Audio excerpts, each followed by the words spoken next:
بسم اللہ الرحمن الرحیم. میرا نام ڈاکٹر سلیمہ گلزار ہے اور آج میں آپ تمام کو خوش آمدید کہتی ہوں اس بہت ہی اہم سیشن میں. آج میرے ساتھ ایک بہت ہی اہم ہستی ہیں پروفیسر زینب صمد، جن کا تعلق آغا خان یونیورسٹی سے ہے. انہوں نے اپنا MBBS کی ڈگری آغا خان یونیورسٹی سے کمپلیٹ کی اور پھر اس وقت جو ہے وہ ڈپارٹمنٹ آف میڈیسن میں چیئر کی حیثیت سے اپنا کردار ادا کر رہی ہیں. ڈاکٹر صمد نے اپنی ماسٹرز کی ڈگری ڈیوک یونیورسٹی سے حاصل کی اور ان کی اسپیشلٹی کارڈیولوجی ہے. اسی سلسلے میں آج ہم نے پروفیسر صمد کو انوائٹ کیا ہے تاکہ وہ ایک بہت ہی اہم موضوع ہائی بلڈ پریشر اور اس کے بچاؤ کے سلسلے میں آپ سے بات کریں. تو چلیے ہم اپنے سوالات اور گفتگو کا آغاز کرتے ہیں. تو پروفیسر زینب، میں آپ کو خوش آمدید کرتی ہوں اس سیشن میں. چونکہ آج ہمارا موضوع ہی ہائی بلڈ پریشر ہے تو اگر آپ ہمیں یہ بتا سکیں، ہمارے جتنے بھی آڈینس ہیں، کہ ہائی بلڈ پریشر کیا ہوتا ہے. تھینک یو ڈاکٹر گلزار آپ کی انٹروڈکشن کا. سو ہائی بلڈ پریشر جو ہے کافی کامن رسک فیکٹر ہے، جو جسے ہم کہتے ہیں رسک فیکٹرز ہوتے ہیں وہ جس کی وجہ سے دل کی امراض کامن ہو گئے ہیں پاکستان میں. تو ہائی بلڈ پریشر میں یہ ہوتا ہے کہ جو پریشر ایگزرٹ ہوتا ہے آپ کی آرٹیریل والز کی طرف، اس کو ہم بلڈ پریشر کہتے ہیں. اور جب اس کا یہ اس کے ایک لیول زیادہ ہو جائے اور ڈفرینٹ لیولز کے لحاظ سے ہم اس کو ہائی بلڈ پریشر کہتے ہیں. یا تو ایلیویٹڈ بلڈ پریشر ہوتا ہے، یا اسٹیج 1 ہائپر ٹینشن جسے کہلاتے ہیں، یا اسٹیج 2 ہائپر ٹینشن کہلاتے ہیں، یا کہتے ہیں کہ بہت زیادہ بلڈ پریشر ہے، ان کی ایمرجنسی ہو گئی ہے. تو اس لحاظ سے اس کو ہم کلینکلی دیکھتے ہیں. ٹھیک ہے. تو اگر ہمیں ہائی بلڈ پریشر کے بارے میں پروفیسر صمد آپ یہ بتا سکیں کہ اس کی کیا علامات ہوتی ہیں جس سے کوئی بھی مریض یہ جان سکے کہ یہ بلڈ پریشر کی طرف کی یہ کچھ نشانیاں ہیں اور مجھے اس وقت فوراً ڈاکٹر سے رجوع کرنا ہے. تو یہ بہت اچھا سوال ہے کیونکہ اس کے بارے میں کچھ مسکنسیپشنز بھی ہیں. تو ہائی بلڈ پریشر اکثر سائلنٹ ہوتا ہے. اکثر اوقات اگر میں اور آپ بیٹھے ہیں، ہم بلڈ پریشر چیک کریں تو شاید ہمیں محسوس نہیں ہو رہا ہو، لیکن بلڈ پریشر ہمارا ایلیویٹڈ یا ہائی میں کی رینج میں آ سکتا ہے. اکثر لوگوں کو کوئی سمٹم نہیں ہوتا، لیکن اگر بہت ہائی ہو جائے بلڈ پریشر تو لوگوں کو ڈیزینس ہو سکتی ہے، چیسٹ پین ہو سکتا ہے، بلرڈ ویژن ہو سکتی ہے، سر میں درد ہو سکتا ہے. اس طرح کے سمٹمز لوگوں کو ہو سکتے ہیں ویری ہائی بلڈ پریشر کے ساتھ. لیکن اکثر blood pressure elevated blood pressure hypertension silent ہوتی ہے، یعنی کہ انسان کو محسوس نہیں ہوتا کہ ان کا بلڈ پریشر زیادہ ہوا ہوا، یعنی ان میں کوئی علامات ہی نہیں ہوتی ہے کہ اس وقت ان کا بلڈ پریشر ہائی ہے لیکن وہ بالکل ٹھیک ٹھاک ہوں گے، اپنا کام کر رہے ہوں گے. جی ایسی صورت میں جو کہ زیادہ خطرناک ہے. جی بالکل. اور جب کمپلیکیشنز کے ساتھ آتے ہیں تو پھر ہمیں اندازہ ہوتا ہے کہ ان کو اتنے عرصے ہائی بلڈ پریشر تھا جو رسک فیکٹر تھا اور انٹریٹڈ رہا. تو اس میں ڈاکٹر زینب آپ ہمیں یہ بتائیں کہ اس کی کیا وجوہات ہوتی ہیں blood pressure, high blood pressure کی.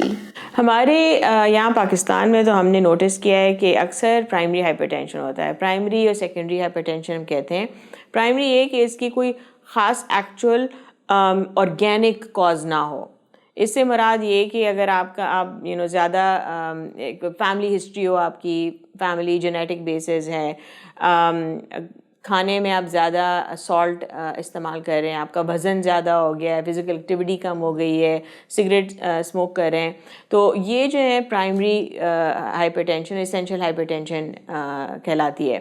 اکثر لوگوں کو اوبیسٹی بھی نہیں ہوگی، بلڈ پریشر کا پرابلم نہیں ہوتا، شراب بھی نہیں پیتے ہوں گے، لیکن ان کو جو ہے بلڈ پریشر سے پھر بھی ایلیویٹڈ آئے گا. اور اکثر ہم نے دیکھا ہے کہ یہ وہ لوگ ہوتے ہیں جن کی فیملی میں بلڈ پریشر کی بیماری چلتی ہے. ایک یہ والا گروپ ہے. دوسرا گروپ یہ ہے، اور یہ والا جو گروپ میں جو آپ بتا رہی تھی essential hyper tension, primary hyper tension, یہ اکثر یہ والا مرض ہوتا ہے 90% of the time. Secondary hyper tension for example بھی ہوتا ہے, اور اگر بہت ینگ لوگ آ جائیں تو ہم ان میں کچھ ٹیسٹ کرتے ہیں دیکھنے کے لیے کہ کسی آرگینک ریزن کی وجہ سے بلڈ پریشر تو نہیں ایلیویٹ ہوا. اس میں آتا ہے تھائرائڈ پرابلمز, اینڈوکرن پرابلمز ہوتے ہیں, برتھ کنٹرول پلز کچھ لوگ لے رہے ہوتے ہیں, ہارٹ کی کوئی کنجنرل پرابلمز ہوتی ہیں جس کی وجہ سے بھی ہائپر ٹینشن ہو سکتی ہے, کڈنی پرابلمز کی وجہ سے بھی ہائپر ٹینشن ہو سکتی ہے سیکنڈری. تو ان کی اسکریننگ بھی ہم کچھ سچویشنز میں کرتے ہیں اگر بہت ینگ لوگ آ جائیں ہائی بلڈ پریشر کے ساتھ. تو اس کی آپ نے ایک بہت اہم بات کہی کہ ینگ لوگ بھی بلڈ پریشر کے لیے آتے ہیں. تو کیا جو ہمارا دیکھنا ہے اور جو ہم نے اب تک سوسائٹی میں دیکھا ہے کہ کافی بڑے اڈلٹ لوگوں کو ہائی بلڈ پریشر کی بیماری ہوتی ہے, تو کیا آپ یہ کہنا چاہ رہے ہیں کہ بچوں میں اور ٹین ایجرز میں بھی بلڈ پریشر کی بیماری ہو سکتی ہے؟ جی بالکل, بچوں میں بھی ہو سکتی ہے, ٹین ایجرز میں بھی ہو سکتی ہے, لیکن میری مراد یہ تھی کہ اکثر ہم دیکھتے ہیں نا کہ 40 سے زائد عمر کے لوگ ہوتے ہیں, ان میں بلڈ پریشر کی پریولنس زیادہ ہوتی ہے. لیکن اگر آپ ویسے دیکھیں پاپولیشن میں, ہمارے پاس کلینک میں آتے ہیں لوگ 18, 19, 20, 22, 21, ارلی 20s میں, ارلی 30s میں, جن کو اچھا خاصا ہائی بلڈ پریشر ہوتا ہے. لیکن اس وقت ہم ارلی پک اپ کو دو طریقے سے دیکھتے ہیں. ایک اتنے ینگ پرسن کو بلڈ پریشر ہو گیا ہے, لیکن دوسرا طریقہ اس کو دیکھنے کا یہ بھی ہے کہ ہمارے پاس چانس ہے اس کی اوور آل اور ڈاؤن اسٹریم رسک کم کرنے کا. اگر پک اپ ہو گیا ہے تو ہم دوائیوں سے اس کی رسک اوور ٹائم کم کر سکتے ہیں. تو آپ نے ایک اور بات کہی جس میں آپ نے شراب نوشی یا الکوہول کنزمپشن کی ہم بات کرتے ہیں, تو کیا اس کا تعلق بھی بلڈ پریشر سے ہے؟ جی بالکل, الکوہول کنزمپشن بالکل ٹائٹلی ایسوسیٹیڈ ہے ہائی بلڈ پریشر کے ساتھ. اور وہ کس طرح سے ہے, اگر تھوڑا سا آپ اس کو جتنی زیادہ الکوہول کنزیوم کی جائے گی اتنا آپ کا رسک بلڈ پریشر کا زیادہ ہوتا ہے, اور اگر بلڈ پریشر ہے تو آؤٹ آف کنٹرول ہونے کے چانسز زیادہ ہوتے ہیں. یعنی کہ اکثر ہم نے یہ دیکھا ہے کہ دوائی مریض لے رہا ہوں گے اور پھر ان کی بلڈ پریشر پھر بھی نہیں کنٹرول ہو رہی ہے, پھر جب ہسٹری لی جائے گی تو پتہ چلے گا کہ الکوہول کنزمپشن ہو رہی ہے اور اچھی خاصی ہو رہی ہے, جس کی وجہ سے دوائیاں بھی کام نہیں کر رہی بلڈ پریشر کنٹرول کرنے میں. لیکن ایکچولی الکوہول کی بات آپ نے کہی ہے تو مجھے یہ بھی کہنا چاہیے کہ الکوہول بلڈ پریشر کے لیے بھی رسک ہے, لیکن actually it's a very important carcinogen. تو اگر آپ WHO کی ویب سائٹ پہ جائیں تو alcohol is one of the modifiable risk factors for cancer, تو اس کی کوئی لوور سیف لمٹ نہیں ہے. تو ہم نے دیکھا ہے کہ آج کل کے دور میں لوگ بہت زیادہ اسٹریس سے گزر رہے ہوتے ہیں, ٹینشن ہو رہا ہوتا ہے ان کو, تو اس کا بھی کوئی تعلق ہے بلڈ پریشر سے؟ جی بالکل بالکل, کافی اسٹڈیز نے یہ دکھایا بھی ہے کہ مینٹل اسٹریس کے ساتھ بلڈ پریشر کا کافی ٹائٹ تعلق ہے. جب لوگ اینکشس ہوتے ہیں, غصے میں ہوتے ہیں, یا کوئی بھی قسم کی ٹینشن جو بظاہر نہیں نظر آ رہی ہوتی لیکن ہے ان کو, تو اس وقت blood pressure out of control definitely ہو سکتا ہے. تو یہ بہت ہی اہم تھا کہ ہم یہ دیکھیں کہ یہ ساری چیزیں لائف اسٹائل میں آ جاتی ہیں پروفیسر زینب, تو ہم پریونشن کی طرف اور اس سے بچاؤ کی طرف جاتے ہیں, وہ ہم بات کریں گے. اس سے پہلے ہم یہ بات کریں کہ آپ نے دوائیوں کی بات کی, تو کیا دوائیاں ہیں اور کیا دوائیاں ضروری ہیں بلڈ پریشر کو کنٹرول کرنے کے لیے؟ کیا یہی ایک علاج ہے بلڈ پریشر کی کمی کو کم کرنے کے لیے؟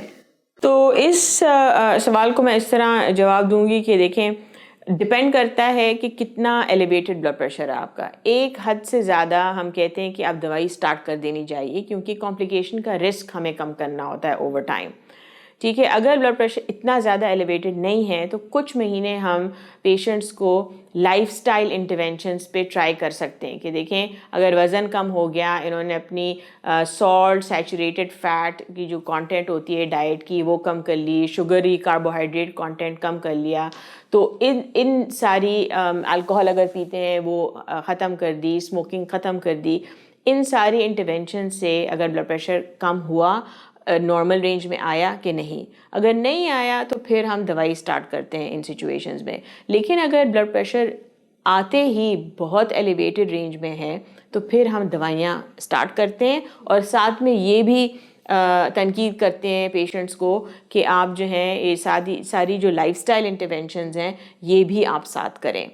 تو دوائیاں تو بہت ضروری ہوتی ہیں اور کمپلائنٹ بھی ہونا ہوتا ہے جب آپ اسٹارٹ کریں تو. جی، تو دوائیاں اگر ایک دفعہ مجھے بلڈ پریشر کنٹرول ہو گیا تو کیا یہ آپ تجویز کریں گے کہ میں چھوڑ دوں تو ٹھیک ہے، یا کب تک مجھے وہ دوائیاں کنٹینیو کرنی چاہیے، اس پہ تھوڑا سا آپ پلیز بتائیے. اگر ایک دفعہ بلڈ پریشر ڈائگنوز ہو جاتا ہے اور آپ کو دوائیاں سوٹ کر لیتی ہیں اور ایک اچھا رینج آ جاتا ہے آپ کا بلڈ پریشر کا ان دوائیوں کے ساتھ، یعنی کہ ڈوزیج اور ٹائپ دوائیوں کی، تو پھر وہ جاری کرنی ہے آپ نے، وہ رکھنی ہے آپ نے، وہ دوائیاں ہٹ نہیں سکتی. کیونکہ جیسے میں نے آپ کو کہا نا کہ بلڈ پریشر اکثر سائلنٹ ہوتا ہے، ایلیویٹڈ بلڈ پریشر، آپ کو پتہ نہیں ہوگا، آپ نے کہا ہاں بلڈ پریشر صحیح ہو گیا میں دوائی بند کر دیتی ہوں. لیکن اگر کسی نے آپ کا کوئی ایمبولیٹوری بلڈ پریشر یا آلہ یا اس طرح کچھ لگایا ہوگا تو وہ دیکھ سکے ہوں گے کہ بلڈ پریشر دوائیاں ہٹانے سے پھر ایلیویٹڈ ہو جاتا ہے.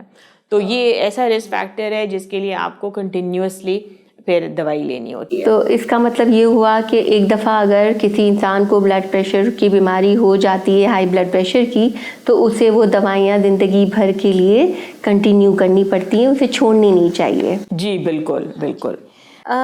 جب ہم بات کرتے ہیں رینج آف بلڈ پریشر کی، تو نارمل رینج بھی کوئی ہوتی ہے ڈاکٹر زینب بلڈ پریشر کی؟ جی بالکل، نارمل بلڈ پریشر 120/80 سے نیچے ہوتا ہے. اوکے جی. تو اور نیچے کی کوئی ہمارے پاس لمٹ ہے کہ اتنا ہی ہو؟ ہم کب کہیں گے کہ یہ لو بلڈ پریشر ہو گیا ہے؟ تو آپ کارڈیولوجسٹ سے بات کر رہی ہیں تو ہم تو کافی ڈفرینٹ قسم کے مریض دیکھتے ہیں. کچھ مریض ہوتے ہیں جن کو ہم ہارٹ فیلئر کی دوائیاں دیتے ہیں نا، تو وہ دوائیاں بھی آپ کا بلڈ پریشر کم کرتی ہیں. تو میری جب ڈسکشن ہوتی ہے پیشنٹ کے ساتھ تو یہ ہوتی ہے کہ بلڈ پریشر لو نہیں ہوتا جب تک آپ کو کوئی سمٹم نہ ہو رہا ہو، مطلب چکر نہ آ رہے ہوں یا اٹھنے کے وقت آپ کو اس طرح فیل نہیں ہو رہا ہو کہ ابھی گر جائیں گے. تو اگر سمٹمز نہیں ہوں بلڈ پریشر لو ہونے کے تو لو بلڈ پریشر اکثر 90/60 یا 100 سسٹولک 100 سے نیچے ہم کہتے ہیں کہ لو ہو گیا ہے. 60 ڈائسٹولک سے نیچے اگر ہو تو لو ہو گیا ہے. لیکن even these blood pressures in the right set of patients, اگر دوائیاں لے رہے ہیں اسپیسیفک کنڈیشنز کے لیے، اگر ان کو سمٹم نہیں ہو رہا تو ہم اس پہ ایکٹ نہیں کرتے نیسیسریلی. لیکن نارمل بلڈ پریشر 120/80 سے کم ہونا چاہیے، اس سے کم ہونا چاہیے. تو اس کا مطلب ہے کہ ریگولر مانیٹرنگ، گھر میں بھی کوئی آلہ ہو بلڈ پریشر میجر کرنے کا، اور اس سے وہ مریض اور انڈیویجول دیکھتے رہیں کہ ان کا اس نارمل رینج میں ہے یا نہیں. جی بالکل بالکل. جی یہ آپ نے بہت ہی اچھی بات کی. ہم بات کر رہے تھے لائف اسٹائل کی، جس میں آپ نے ہمیں کچھ چیزیں بتائیں. الکوہول کنزمپشن یا شراب جو ہے اس میں اس کو کمی سے ہم کیا بلڈ پریشر کو روک سکتے ہیں. ایکسرسائز یا جسمانی ورزش کا کیا رول ہوگا وہ بتا دیجئے ہماری آڈینس کو. Very good, excellent question. So physical activity بہت بڑا ریزن ہے ایکچولی کہ لیک آف فزیکل ایکٹیویٹی بھی آپ کو ہائپر ٹینشن کی طرف لے جا سکتی ہے. تو physical activity is one of the cornerstones of the lifestyle interventions that we recommend for people who have high blood pressure. تو اس میں ریکمینڈیڈ یہ ہے کہ آپ 150 منٹ ٹوٹل ہفتے کی کیا کریں moderate physical activity, aerobic exercise جسے کہتے ہیں. ایروبک ایکسرسائز میں واکنگ، رننگ، سائیکلنگ، اس ٹائپ کی ایکسرسائز آتی ہیں. ساتھ میں ہمیں تھوڑی سی ریزسٹنس ٹریننگ بھی کرنی چاہیے. اپنی باڈی کا ویٹ اٹھانا، جیسے ہم کہتے ہیں وال سٹس کہتے ہیں ان کو، ہم اسکواٹس کہتے ہیں، جمپنگ جیکس ہوتے ہیں، یہ بھی ریزسٹنس ٹریننگ کی لیول کی ایکسرسائز ہوتی ہیں. یہ ہفتے میں 2 دفعہ یا 3 دفعہ کرنی چاہیے تھوڑی دیر کے لیے، تاکہ آپ کا مسل میس بھی صحیح رہے اور یہ بونز کے لیے بھی صحیح رہتا ہے یہ. اور فائنلی آئی وڈ سے کہ ایک اور قسم کی ایکسرسائز ہوتی ہے جو آپ کی رینج آف موشن کو اچھا کرتی ہے اور آپ کی فلیکسیبلٹی کو بھی مینٹین کر کے رہتی ہے، کیونکہ over time as you know age کے ساتھ فلیکسیبلٹی کم ہوتی جاتی ہے اور رینج آف موشن بھی کم ہوتی ہے. تو جیسے فار ایگزامپل یوگا ہے، yoga is also a very good exercise جس سے رینج آف موشن فلیکسیبلٹی بھی امپروو ہوتی ہے and in fact is got a meditative component right. تو ریلیکسیشن بھی انسان سیکھتا ہے اور ریلیکسیشن سے پھر بلڈ پریشر پہ بھی اثر پڑتا ہے. جی میڈیٹیشن کا تو بہت بڑا رول ہے، اور ایک میں بھی تحقیق پڑھ رہی تھی جس میں لافٹر تھیراپی، کچھ لوگ جو بہت زور زور سے ہنسنا، کہہ کے لگانا، یہ بھی بڑا اہم ہوتا ہے آئی تھنک اس میں، کیونکہ وہ آپ کے موڈ کو ہی نہ صرف اچھا کر لیتے ہیں لیکن کچھ کیمیکلز آپ کی باڈی سے ایسا ریلیز کرتے ہیں جو کہ آپ کے سارے بلڈ پریشر اور دوسری چیزوں کو نارمل کرتے ہیں. اور اس میں ناظرین میں یہ آپ کو بتاتی چلوں کہ ہمارے برین کو یہ نہیں پتہ ہوتا کہ ہم مصنوعی طور پر ہنس رہے ہیں یا کہہ کے لگا رہے ہیں، وہ صرف ہمارا میسیج لے لیتے ہیں اور وہ جو گڈ کیمیکلز ہوتے ہیں جو آپ کو ہیپی رکھتے ہیں وہ والے کیمیکل ریلیز کر سکتے ہیں. تو بہت ہی اچھا پروفیسر زینب نے ہمیں یہ بات بتائی. جب ہم پریونشن کی بات ہی کر رہے ہیں تو کوئی اور پریونٹیو میجر جو ہم نے ابھی تک کور نہیں کیے جو ہائی بلڈ پریشر کو یا بلڈ پریشر کو نارمل رکھنے میں ہمیں مدد کریں؟ تو I think we chord diet, اچھی غذا کھانا. لوگ کہتے ہیں نا کہ you are what you eat. تو آپ کو اپنا وزن نارمل رینج میں رکھنا، کیونکہ بہت ساری بیماریاں اوبیسٹی سے آتی ہیں، تو اس کا خیال رکھنا. فزیکل ایکٹیویٹی کا بھی، کیونکہ اس پہ مینٹل ہیلتھ پہ بھی اثر پڑتا ہے فزیکل ایکٹیویٹی کا، اور وائس ورسا. اور جو جسے ہم بیڈ ہیبٹس کہیں گے، الکوہول، سگریٹ اسموکنگ، ان سے پرہیز کرنا.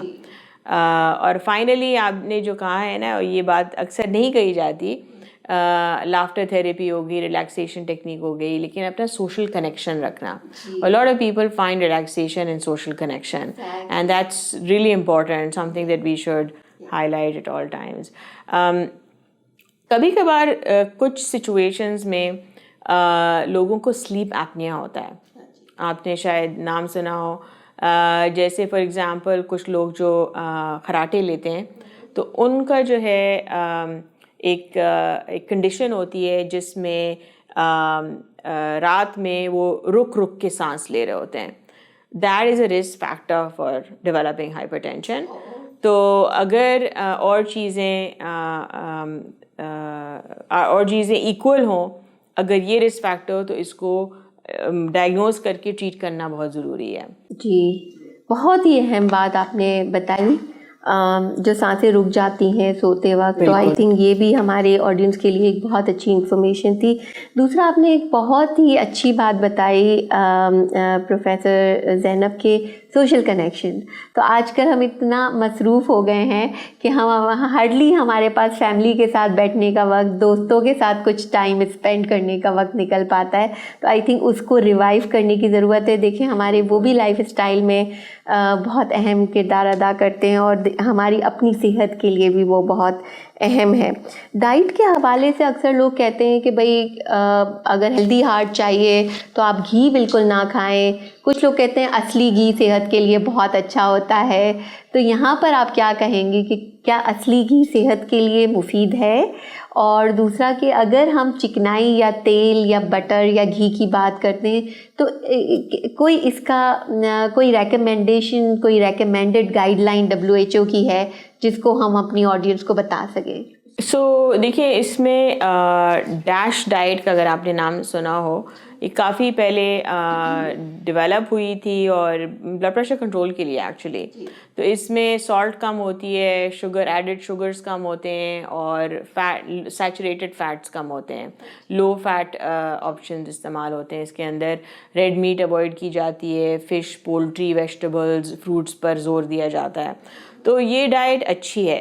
لیکن یہ گھی کی بات جو آپ کہہ رہی ہیں نا، آئی تھنک ابھی اس وقت تھاٹ پروسیس اراؤنڈ دس از کہ تو نیچرل چیزیں ہوتی ہیں نا جو اپنے اوریجنل فارم میں ہوتی ہیں وہ بہتر ہوتی ہیں ماڈیفائڈ پروڈکٹ سے, کیونکہ آپ جب ان کو ماڈیفائی کرتے ہیں تو آپ کچھ اور چیز اس کے ساتھ کر رہے ہیں جو آپ کی شاید صحت کے لیے ڈاؤن دا لائن مضر ہو. جیسے فار ایگزامپل ابھی ہم کہہ رہے ہیں اگر چینی کم لیں, تو چینی کم لینے کا مراد یہ نہیں کہ آپ ساتھ میں آرٹیفیشیل سویٹنر ڈال دیں, کیونکہ ابھی آرٹیفیشیل سویٹنرس کے خلاف بھی کافی ریسرچ کی ہے جو دکھاتی ہے کہ اتنی اچھی نہیں ہے. تو خالص گھی استعمال کرنا ہے تو کریں, لیکن بہت کم مقدار میں. اس میں اماؤنٹ کی بات آ جاتی ہے. خالص گھی استعمال کریں, بہت کم اماؤنٹ میں کریں.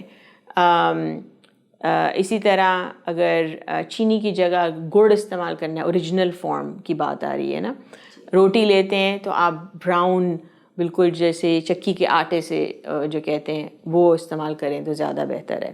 تو اوریجنل فارم میں جس طرح چیزیں ہیں اس کا استعمال اور ویری ماڈریٹ استعمال زیادہ صحیح ہے.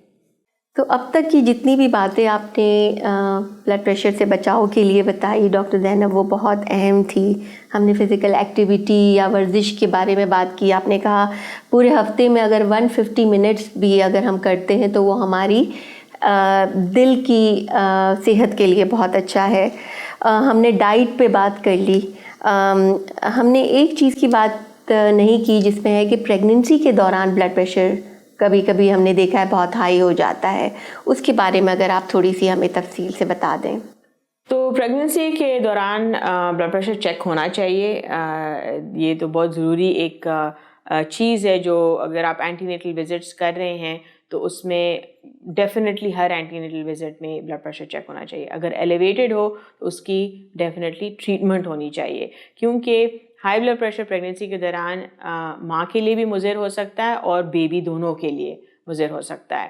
اور پھر یہی بلڈ پریشر اگر ہم کنٹرول نہیں کریں, لیٹ سے صحیح کنٹرول ہو گیا, صحیح ڈلیوری ہو گئی, اس کو پھر پیشنٹ کو بعد میں بھی فالو کرنا چاہیے 3-4 مہینے بعد ٹو چیک کہ بلڈ پریشر نارملائز ہو گیا ہے کہ نہیں, کیونکہ it can continue on to be hypertension in the woman. تو اس کے پریگننسی کے بعد بھی وہ بلڈ پریشر چیک کرنا چاہیے دیکھنے کے لیے کہ صحیح ہو گیا ہے کہ نہیں. آئی تھنک بہت اہم بات بتائی کہ regular check up pregnant ladies کے لیے بہت ضروری ہے کہ وہ کروائیں اور دیکھیں کہ ان کا بلڈ پریشر نارمل ہے کہ نہیں ہے. تو ابھی تک کی گفتگو تو بہت ہی یوزفل رہی. ہماری آڈینس کو آپ کوئی لاسٹ کی میسج دینا چاہیں بلڈ پریشر کے حوالے سے. بلڈ پریشر بہت امپورٹنٹ رسک فیکٹر ہے آپ کے دل کے امراض کے لیے. پاکستان میں سب سے پہلے اور سب سے بہت کرٹیکل چیز جو ہمیں کرنی چاہیے وہ یہ ہے کہ اس کو سب سے پہلے آپ ڈائگنوز کر لیں. ایک دفعہ ڈائگنوز ہو جائے بلڈ پریشر تو پھر اس کو مینیج کرنا آپ کی فزیشنز اور دونوں آپ اور فزیشنز کا کام ہے. تو ڈائگنوسس کے لیے یہ ہے کہ آپ کا بلڈ پریشر چیک ہونا چاہیے. تو پلیز اپنا بلڈ پریشر ضروری چیک کروائیں. تو اس کے ساتھ بہت شکریہ ڈاکٹر زینب, اور آئی تھنک ہم نے بہت مفید آج معلوماتی سیشن لیا اور ہمیں امید ہے کہ آپ کو یہ انفارمیشن مدد کریں گی اپنے بلڈ پریشر کو نارمل رکھنے کے لیے. اور جو بھی ہم نے پریونٹیو میجر, جو بھی ہائی بلڈ پریشر کے بچاؤ کی جو تدابیر ہمیں ڈاکٹر زینب نے آج بتائیں, مجھے پوری امید ہے کہ ہم اس پہ عمل کریں گے. سوشل کنیکشن کی بات کی, ہم نے فزیکل ایکٹیویٹی کی بات کی, ہم نے ہیلدی ڈائٹ لینے کی بات کی, تو ہم انشاءاللہ اس پہ عمل کر سکیں گے. تو بہت شکریہ پروفیسر زینب ہمیں اتنی مفید کارآمد انفارمیشن دینے کے لیے, اور مجھے امید ہے کہ ان ساری معلومات سے ہماری آڈینس بہت مستفید ہوگی. بہت شکریہ آپ کا.